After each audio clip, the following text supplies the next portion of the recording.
அனைவருக்கும் வணக்கம். நாளைக்கு நமக்கு அயோத்தியில் ராமர் கோவில் பிரம்மாண்டமான முறையில் பிரதிஷ்டையானது நடைபெறுது இல்லைங்களா? அப்படி அந்த பிரதிஷ்டை நடைபெறக்கூடிய சமயத்தில் நம்மளால் அந்த கோவில் விழாவில் கலந்து கொள்ள முடியல அப்படின்னு சொன்னால் கூட குறித்த நேரத்தில் நம்ம இந்த ஒரு விசேஷமான தீபத்தை ஏற்றணும் அப்படின்னு சொன்னாலே கோடான கோடி நன்மைகள் நம்மளை தேடி வரும். எந்த நேரத்தில் ஏற்றணும் அப்படின்னு சொல்லி பார்த்தா மதியம் 12:30 1 மணிக்குள்ளே இந்த தீபத்தை ஏற்றுவது அப்படிங்கிறத செய்துக்கலாம்.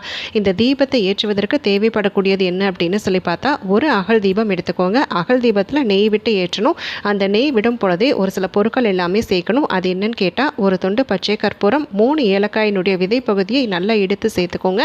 குங்குமப்பூ இருக்குது அப்படின்னு சொன்னால் குங்குமப்பூவையும் சேர்த்துட்டு இந்த அகல் தீபத்தை பச்சரிசி பரப்பப்பட்ட தட்டுக்கு மேலே வைத்து ஏற்றி துளசிலை கொண்டு அர்ச்சிப்பது அப்படிங்கிறத செய்தாலே போதும். கோடான கொடி நன்மை தேடி வரும்.